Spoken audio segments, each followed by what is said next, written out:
설 명절을 맞이하여 저도 고향을 찾아 반가운 분들을 만나 뵙고 여러 가지 말씀을 들었습니다. 어렵고 혼란한 시국인지라 모두가 나라의 앞날을 걱정하셨습니다. 무엇보다도 바닥 경기가 너무 안 좋아서 서민들 먹고 살기가 힘들다.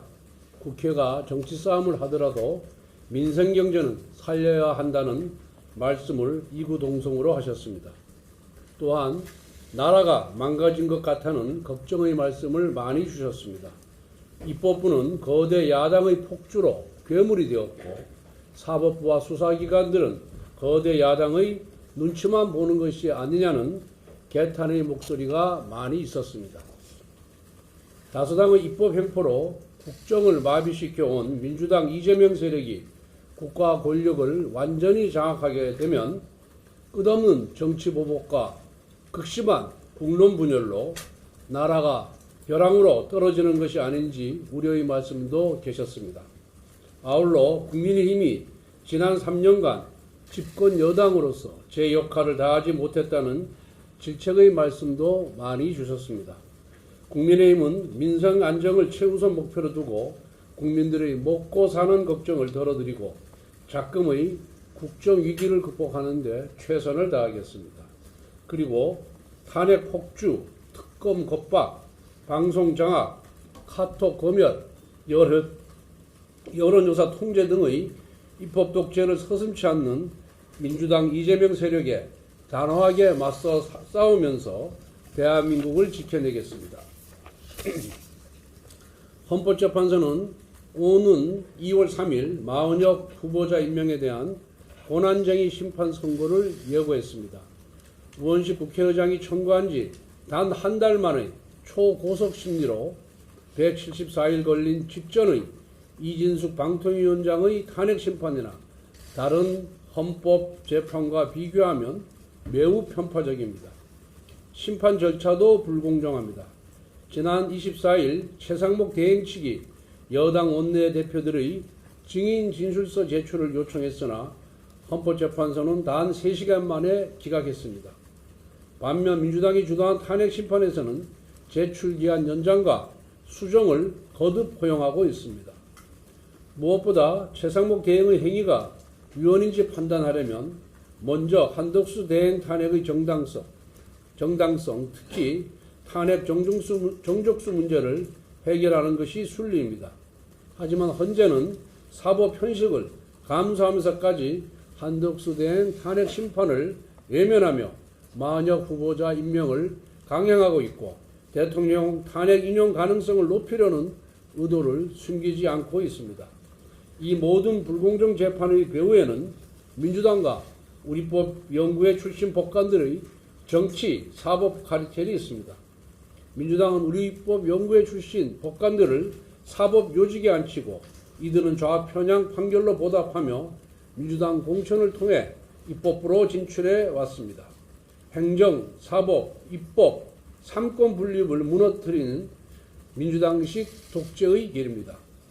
이러니까 오늘날 대한민국의 최고 권력자는 대통령이 아닌 삼권을 장악한 민주당 이재명 대표라는 지적이 빈말이 아닙니다. 당장 국회 탄핵소추단의 최기상 박봉계 의원도 우리법 연구회 출신입니다. 헌재가 민주당식 독재에 제동을 걸어야 하지만 문형배 소장 대행과 정계선, 이미선 재판관 모두 우리법 출신으로 오히려 공정성 논란을 키우고 있습니다. 특히 문형배 대행은 이재명 대표와 사법연수원 동기 시절부터 호용호재하며 민주당 정성호 의원이 가장 가까운 사이라고 보증한 인물입니다. 문 대행의 과거 SNS 발언도 문제입니다.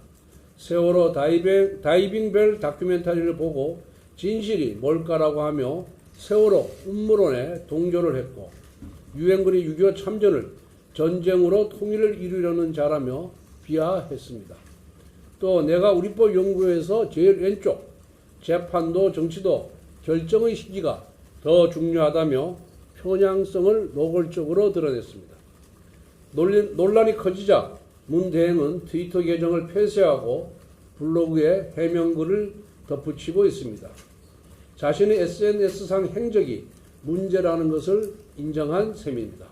그렇다면 자신의 SNS 계정을 탄핵할 것이 아니라 탄핵 재판 회피 신청서를 제출하는 것이 마땅합니다.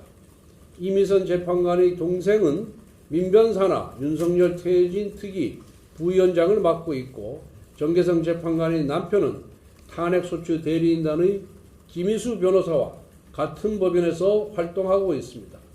헌법재판마저 패밀리 비즈니스로 전락해서야 되겠습니까? 헌법재판소법 제24조는 공정한 심판이 어려울 경우 재판관의 회피나 기피를 규정하고 있습니다. 우리법 연구회 출신 헌법재판관들은 법률가로서 양심을 지킬 것인지 아니면 좌파 세도 정치를 할 것인지 선택해야 합니다. 민주당이 이재명 대표의 지시를 받아 갑자기 연금개혁 논의를 시작하자고 제안했습니다. 민주당이 언제부터 연금개혁에 관심이 있었는지 의문입니다. 작년 9월 정부의 연금개혁안 발표 이후 연금개혁 논의가 5개월 동안 중단되었던 것은 민주당의 목리 때문이었습니다. 이제야 이재명 대표 지시대로 논의를 시작한다면 그동안 논의를 못했던 것은 이재명 대표의 연금개혁 논의 금지 지시 때문이었는지 묻고 싶습니다. 이재명 1인 지시에 따라 움직이는 사당으로 전락한 민주당의 모습이 안타깝습니다. 국민의힘은 연금개혁 논의를 언제나 환영합니다. 연금개혁은 국민의 노후와 청년의 미래가 걸린 중요하고도 시급한 국가적 핵심 과제입니다. 정권을 넘어 국가의 50년, 100년 후를 준비하는 일입니다.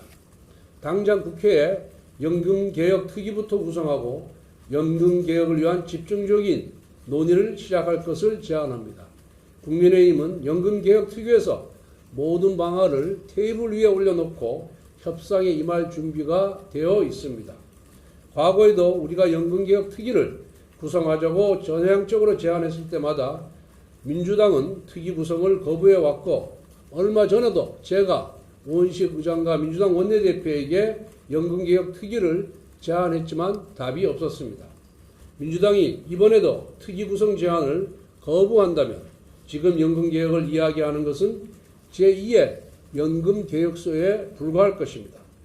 민주당의 연금개혁 논의 제안이 조기 대선을 염두에 둔 꼼수가 아니라면 우리 당의 연금개혁 특위 구성 제안을 거부할 이유가 전혀 없을 것입니다. 민주당의 긍정적인 답변을 기대합니다.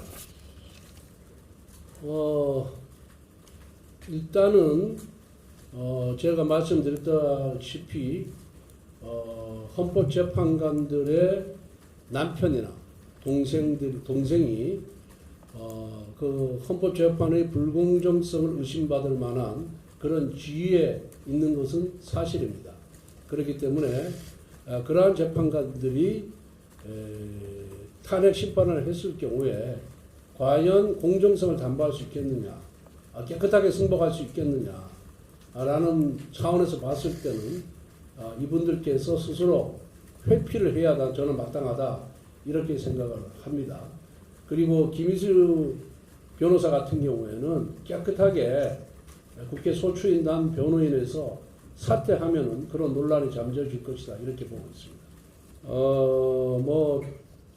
제가 대통령과 개인적으로 깊은 친분 관계에 있는 건 다 아시지 않겠습니까? 그래서 대통령께서 어려운 환경에 처해 있기 때문에 인간적인 차원에서 도지로서 제가 한번 기회가 되면은 면회를 가겠다는 그런 말씀을 드린 것이고요. 아직 구체적인 계획을 잡은 것은 없습니다. 저는 정치보다 사람 관계가 저는 우선이다 이렇게 생각을 하고 있습니다. 그래서 정치적 유불리를 따지기에 앞서서 사람 대 사람, 인간 대 인간으로서의 도리를 다하는 것이 저는 그건 옳은 태도다 이렇게 생각을 하고 아직 구체적인 계획은 잡은 바가 없고 다녀오더라도 조용히 다녀올 그럴 계획입니다.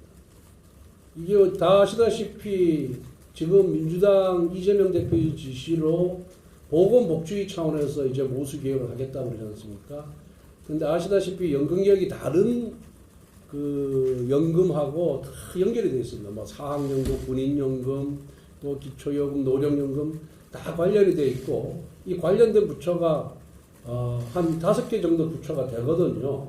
그러면은 기왕 연금 개혁을 하는 게 쉽지가 않습니다. 모수개혁이 끝나봐야 한 연금 고갈 상태를 5년 내지 7년 그 지연시키는 효과밖에 없거든요. 그렇게 했을 경우에는 과연 미래 세대들이 여기에 대해서 동의를 하겠느냐. 그런 차원에 봤을 때는 연금개혁 특위를 구성해서 모수개혁과 아울러서 구조개혁을 같이 해야 된다. 그래야 지속 가능한 연금제도를 만들 수 있다. 이런 차원에서 연금 특위를 구성하자고 제안을 했고 이미 21대 때도 연금 특위가 구성돼서 가동이 됐습니다.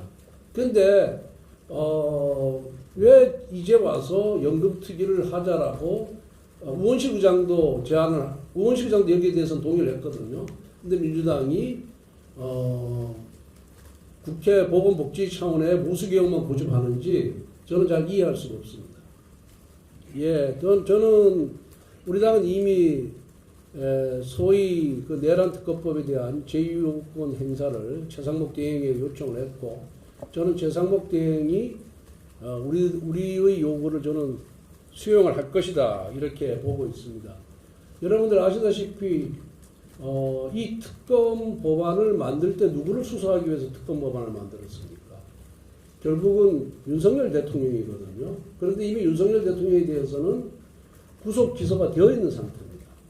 그럼 특검을 발족시켜도 수사할 대상이 없는 것이다 이렇게 생각하고 있고 그런 면에서 특검 무용론을 제가 주장하는 겁니다. 두 번째는 최상목 대행이 체포영장, 대통령에 대한 체포영장 집행 전에 여야 합의를 요구를 했는데 여야 합의 없이 민주당의 그런 일방의 강행 처리로 통과가 됐기 때문에 최상목 대행이 요구하는 조건을 충족하지 못했을 뿐만 아니라 대통령의 구속기소라는 중대한 사정 변경이 있기 때문에 이제 와서는 특검이 필요치 않다 이렇게 말씀드립니다.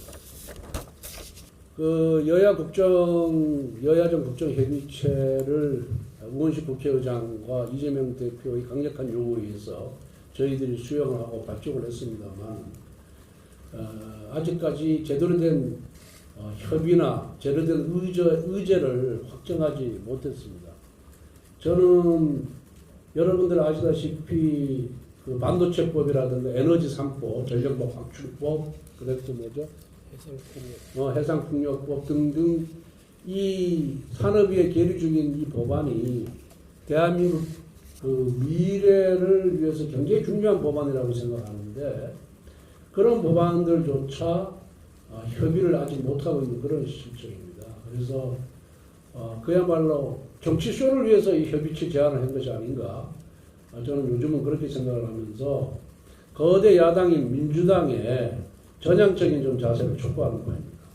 지금 우리 국민들께서는 거대 야당 이재명 세력에 의한 입법 독재, 그다음 사법부 장악, 또 행정부에 대한 국정 마비에 대해서 굉장히 개탄하고 있고 이렇게 입법부가 과거와 달리 이재명 개인의 이익을 위해서 이재명의 범죄를 덮기 위해서 이렇게 국정마비를 초래한 적이 있었느냐에 대해서 굉장히 아주 큰 그런 실망을 함과 동시에 우리 당이 좀 더 중심을 잡고 이런 민주당에 의한 이재명에 의한 그런 입법 독주를 견제를 해야 된다, 막아야 된다는 저는 주문이 더 많았다고 들었습니다.